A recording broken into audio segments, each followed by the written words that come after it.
The Secret Astronomers, a novel in notes by Jessica Walker, is the story of two high school girls who haven't met but use an old astronomy textbook to communicate by putting notes and artwork inside it for each other to find.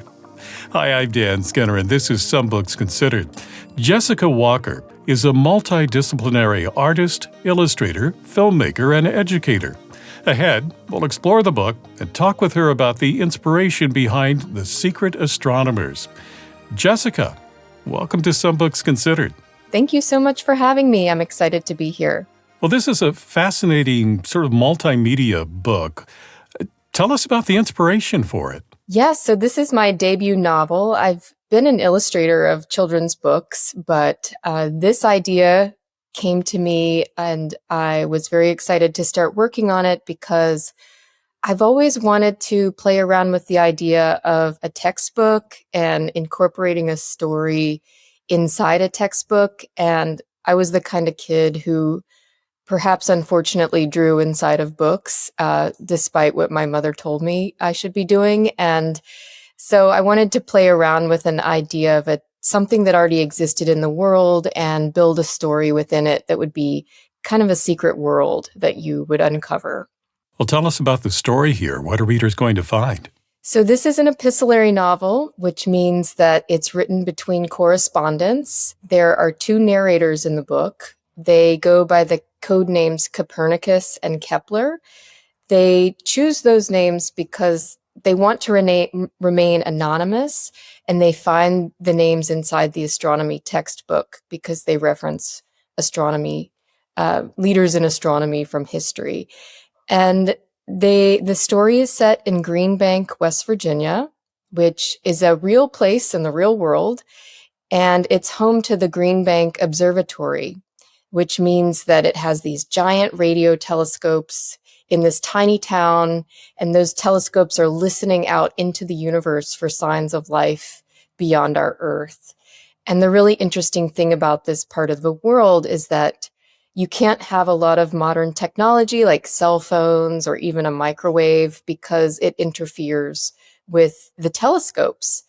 So the characters in the book have to find a really unique way to communicate with one another because they're teenagers, but they don't have access to things like texting and social media like your typical teenager does today. And one of the characters, Copernicus, is from California, and she lands in West Virginia, in rural West Virginia, kind of unexpectedly due to something that happens in her family. And so she's kind of caught off guard by Appalachian culture, and the other character, Kepler, who has grown up her whole life in rural Appalachia, has to kind of explain and make Copernicus aware of some of the cultural changes that she's experiencing in this place. And even though she grew up there, she wants to get out of there, so she's interested in the perspectives of this girl who grew up elsewhere. That's right. And I identify with that for sure. I grew up in southwestern Virginia, a little bit southwest of where the story takes place. And when I was 18 years old, I couldn't wait to get out of where I was from. And so in some ways, the two characters of this book kind of represent my own internal dialogue as someone growing up in the Appalachian region and wanting to get away, but yet always feeling a deep connection with it and, standing up for some of the parts of it that are often misinterpreted, I guess I would say. So why was that important to you as an author? I guess because you grew up there, but why was it important to accurately represent that culture? I think that Appalachian culture is often misportrayed as being irrelevant, out of date, the people being lazy or overly violent.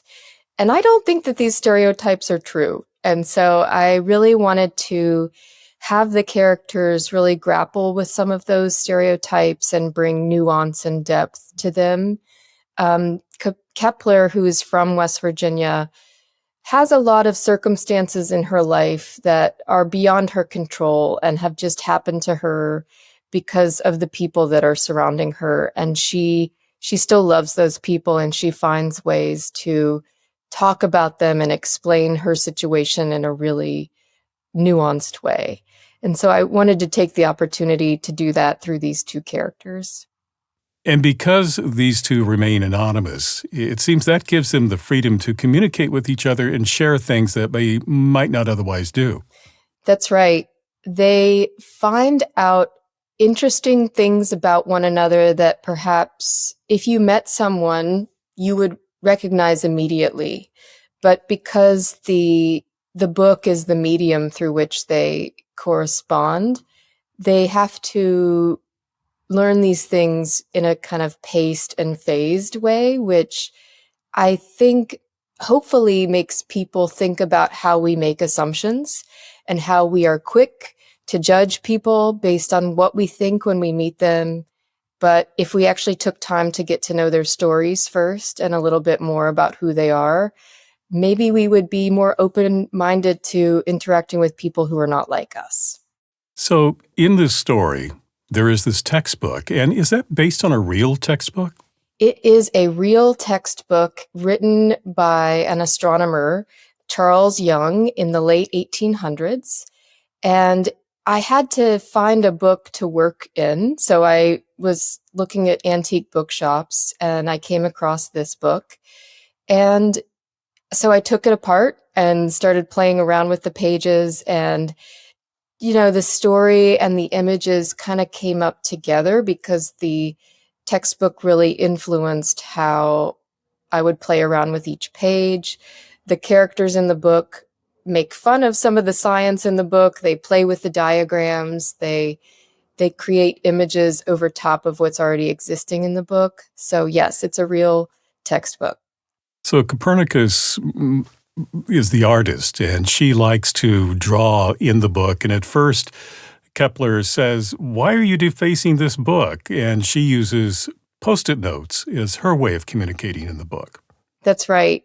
She sees that as perhaps less invasive to put a Post-it note or a sticky note in a book as opposed to drawing on the pages. Maybe she's a little bit less irreverent than Copernicus in that way. Well, let's talk a little bit about the physical nature of this book, because it is fascinating because you see all these drawings in the book and you see the notes in there, and it's reproduced in such a way that it has almost a three-dimensional effect. Like it's almost like I wanted to reach out and see if I could take the sticky note off. It just seems so real on top of the page. Yes, I wanted the look and feel of this object or this artifact to feel like you've walked into a library and pulled it off the shelf and you've opened it and found these sticky notes inside. And the texture of the paper was really important to me. I wanted it to feel real, and so you even kind of see the shadow beneath the paper, and some of the pages are wrinkled, and the way that it's produced kind of still captures that essence of the actual paper. So that was very intentional. And I'd say it works really well. It's unique. I have never seen a book quite like this before. And I can imagine these two girls, one putting their message in there, putting the book back on the shelf, and later the other one picks it up. And they use this as a means of communication. Because like I said, they don't have cell phones. They can't just text each other. So they use this as a way to communicate with each other in a way that, yeah, someone could pick it up off the shelf, but in other ways it's more secure than our electronic means of communication today. That's right. They feel safe because it feels like this textbook doesn't get checked out from the library very often, perhaps for many, many years in between checkouts. So I think it's kind of exciting to them that this is like a diary that's kept in plain sight, that has all their secrets in it, but no one's looking at it. So friendship is a theme here. Getting to know another person is a theme here. But what are some of the other themes this book explores? So I've always had a fascination with astronomy and astrophysics, but I'm an artist. I don't quite have the brain for that type of science, but I've always been interested in connection with the unknown out in our universe. And I see that human desire to connect with extraterrestrials similar to the idea of being a human who wants to connect with another human who doesn't exactly share your political beliefs or your cultural background. So one of the themes I am exploring is about human connection and how can we cross barriers of communication and be more open-minded as people to reach out and maybe be creative with how we talk to one another. Now, a lot of this obviously springs from your imagination, but because of where this is set and this telescope that's there, tell us a bit about the research you had to do. So I had the opportunity to visit Green Bank and the observatory while I was writing the book, and I met many of the scientists who are doing research at the observatory, planetary scientists, there's astrobiologists there are astrophysicists, amazing people doing incredible research. And people from all over the world come to Green Bank to use the telescope because it is one of the most powerful and, it's just a world-renowned piece of technology that all kinds of scientists are trying to get their hands on. So visiting that and learning about the science there was really interesting and definitely influenced some of the text. And the really incredible thing about this part of the world, Green Bank, is that it is rural Appalachia. There are people that I would say vote in ways that are on complete opposite ends of our country's political spectrum. But they live together in the same place and they shop at the same Dollar General store. And they have to learn to get along because that's who lives there. And I found that idea really compelling. And visiting the town and meeting people at the Historical Society and just meeting locals, there just seemed to be this really amazing way of reaching across the aisle that I don't think us in the city always participate in. And I wanted to highlight that in the book a little bit. One of your characters makes the point of, here we are spending all this time, money, and effort to communicate with the cosmos, but yet we don't spend that kind of effort just trying to get to know each other as human beings. Yes, that's right. I think it would be a really interesting study to look at the science of communication on interstellar levels and what might it look like to put that effort and that money and that research into communicating with our fellow humans. Be pretty interesting. This book is marketed as a young adult book. But I found with a lot of young adult books, it also attracts an older audience as well. Yes, I'm starting to think maybe we're all young adults. I think there's something about a coming of age story and connection with people that really speaks to all of us. And it's really brought me back into this time of my life when I was the age that Copernicus and Kepler are in the book. And I think that these are themes that we just never get over as humans and that we're very compelled to think about even later in life. Well, I know you have a very active career in art and education, but I'm wondering, now that you have this first book under your belt, do you anticipate more in the future? Absolutely. I am working on a new project that will be set in Tennessee, and it is in a place that is as equally, if not more exciting than Green Bank, and I'll just leave it at that. It's definitely going to be a multimedia epistolary format again. Yes. This young adult book is The Secret Astronomers, a novel in notes by Jessica Walker. Jessica, thank you for talking with me today. Thank you. This was great. If you'd like to purchase The Secret Astronomers, I've placed a link for you in the description below.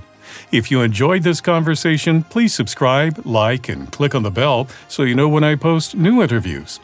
Meanwhile, here are 2 more books you might find interesting. I'm Dan Skinner. Thank you for watching this edition of Some Books Considered.